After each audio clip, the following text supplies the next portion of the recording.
ส่งสามดอกปีចានេះគឺជាសប្តាហ៍ដំបូងរបស់នាងខ្ញុំចានាងខ្ញុំពិតជាមានអារម្មណ៍ថារំភើបសប្បាយរីករាយមែនទែនហើយនាងខ្ញុំនៅតែត្រូវការគ្រប់គ្រងក៏ដូចជាកម្លាំងចិត្តពីពុកម៉ែបងប្អូនទាំងអស់គ្នាចាហើយកុំភ្លេចជួយវោតឲ្យនាងខ្ញុំដែលមានលេខសម្គាល់លេខ7ចាផ្ញើទៅ2016ចាសូមអរគុណឆ្លើយប្រាប់មកឆ្លើយមកឆ្លើយមកឆ្លើយមកពិសេសតែនេះខ្ញុំមានអារម្មណ៍ថារំភើបនឹងត្រេកអរជាខ្លាំងដែលទទួលបានសម្លេងសារច្រើនជាងគេនៅក្នុងសប្តាហ៍នេះហើយខ្ញុំបាទក៏នៅតែខំប្រឹងប្រែងនិងសូមឲ្យបងប្អូនជួយបោះឆ្នោតជូនដល់ខ្ញុំបាទជាបន្តទៀតដើម្បីខ្ញុំទៅកាន់វគ្គបន្តហើយខ្ញុំបានមានលេខរៀនលេខ2សម្រាប់នាងខ្ញុំនៅសប្តាហ៍នេះកាន់តែមានអារម្មណ៍ប្លែកហើយថ្មីមួយទៀតដែលធ្វើឲ្យនាងខ្ញុំត្រូវតែខិតខំប្រឹងប្រែងរកអ្វីដែលពិសេសសម្រាប់សប្តាហ៍ក្រោយសូមបន្តបោះឆ្នោតដល់រូបនាងខ្ញុំដែលនាងខ្ញុំមានលេខសម្គាល់លេខ1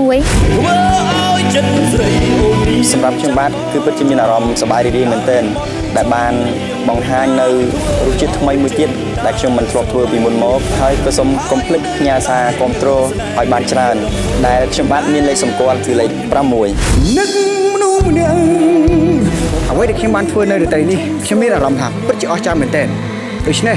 ខ្ញុំជាមួយនឹងគ្រូព្រេរបស់ខ្ញុំបានបដិញ្ញាឲ្យថានឹងធ្វើការងារឬក៏បេសកកម្មមួយនេះឲ្យល្អនៅក្នុងសប្តាហ៍ក្រោយទៀតសូមបងប្អូនទាំងអស់មេត្តាគាំទ្រនិងបោះឆ្នោតដល់រូបខ្ញុំដែលមានសម្គាល់លេខ3នាងខ្ញុំនឹងមានអ្វីដែលប្លែកហើយជាពិសេសនៅក្នុងសប្តាហ៍ក្រោយទៀតអញ្ចឹងបើសិនជាបងប្អូនទាំងអស់គ្នាពេញចិត្តនឹងសមត្ថភាពរបស់នាងខ្ញុំសូមកុំភ្លេចជួយបោះឆ្នោតមកនាងខ្ញុំដែលមានលេខសម្គាល់លេខ4ផ្ញើទៅលេខ2016ជាការស្រេចអរគុណមិនបាច់មកស្ដាយអូនទេ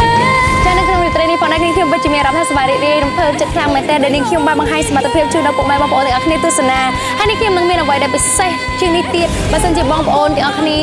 ចង់បន្តឃើញនាងខ្ញុំបង្ហាញសមត្ថភាពជាបន្តសូមកុំភ្លេចណានាងខ្ញុំមានលេខសម្គាល់ខ្លួនគឺលេខ5ផ្ញើទៅកាន់លេខ2016ផងដែរអរគុណ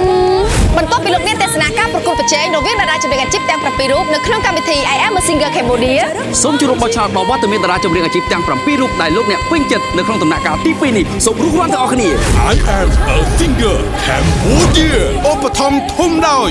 Mazda រថយន្តពេញនិយមនិងតែងតែឈានមុខគេជានិច្ចឃ្លាបង្កើតភាពស្រស់ស្រាយកម្ចាត់អង្គែគ្មានសល់លោកអ្នកពេលលុយទៅទូទាំងប្រទេសតម្លៃត្រឹមតែ 3,000 រៀលប៉ុណ្ណោះចាប់ពីថ្ងៃនេះតទៅ